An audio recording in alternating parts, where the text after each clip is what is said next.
So, I am completely redoing my Raycaster. Since the last video, I tried to work on implementing textures, but that didn't end up going so well. Up until this point, I've been developing this Raycaster exactly how I thought it should be implemented. I never went off any other outside sources. I referenced a few places, but I've never actually done the research and learned the math. I kind of just built it the way I thought it should be built, and it worked for the most part. But I started running into an issue when I started implementing textures. And it's because you can see this is the Minecraft cobblestone texture if you couldn't tell already. But the reason is uh in order to look up what pixel from the texture I should reference, I'm using the wall height as kind of like a reference, which kind of works for the most part. The problem is the wall height is like one, it's always changing, which might be inevitable, but two, once it gets to the top of the screen, the wall height's the same, no matter what part of the wall you're looking at.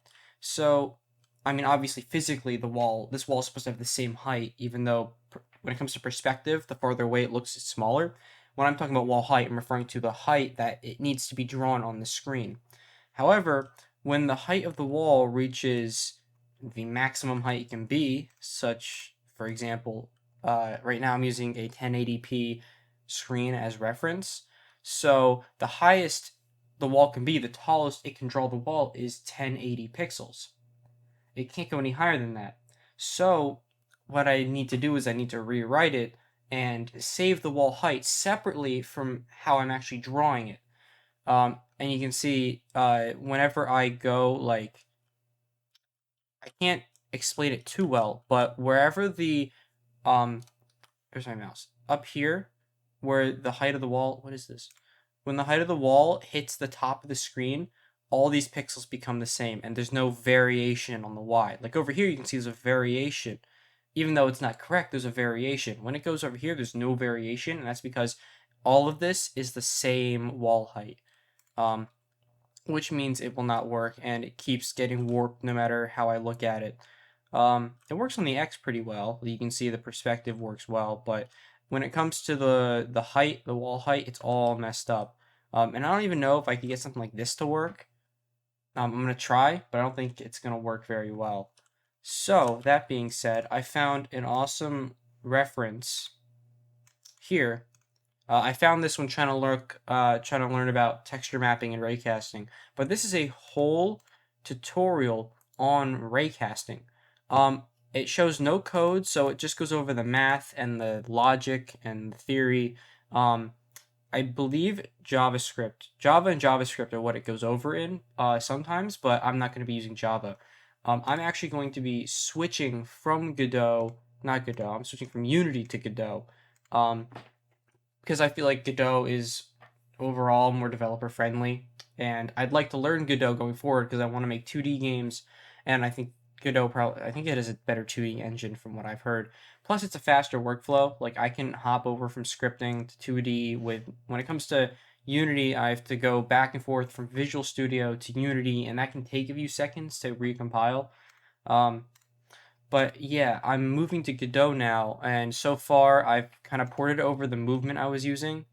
Um, this kind of simulates a first-person perspective in 2D. Like I move my mouse to change the rotation, and then I'm moving in the direction that the sprite is looking in. Um, and then I can strafe and stuff. So when I get the camera set up, it's gonna look like a proper 3D perspective. Um, and you may notice the background is completely blue. That was me testing out drawing to a screen. You may notice in the top corner of the screen, all over here, I'm going to walk my guy over, there's a little red pixel. That's me testing out drawing pixels to the screen. I tried drawing lots of pixels to the screen. For example, let me quickly go to scripting, and let me write a quick loop right here. Okay, so this is a basic loop. I'm basically looping over the first 50 by 50 pixels in the top left corner and coloring them all red. But you're going to notice it's kind of slow. If I hit play here, you notice this loading screen appears for a little while it loads all the pixels, or changes all the pixels, and now it loads. Um, And this is honestly, this is a problem that I had in Unity as well, and I fixed it by using compute shaders. So I'm going to have to relearn compute shaders for Godot, if I want to be, because that only drew to 50 by 50 pixels. This little corner in the top of the screen. Imagine now I have to draw 1080 by 1080 by 1920 every single frame, and I need at least 60 FPS. So this won't cut it. So I'm gonna have to learn compute shaders for that, which I've done in Unity, but I believe it's a little different in Godot, because I think it uses GLSL, not HLSL, a little different. But I'll have to learn that. So yeah, this is basically what I've got going on. I'm just rebuilding what I had in Unity in Godot, and I'd like to switch to Godot eventually. I know, talking about speed like it was earlier, Godot script isn't as fast as like C# or C++, but it's easier to learn, so I'm gonna use that for now. Yeah, I know you can use C# and C++ with Godot, but I'm gonna stick with GDScript for now, just because it's easy to learn and I want to learn this engine pretty fast. So that's what I got going on right now. Thanks for watching. Subscribe to this channel. My main channel is in the description, where I'm gonna have a video about my Raycaster once I have a decent build up. So yeah, thanks for watching, and I will see you later.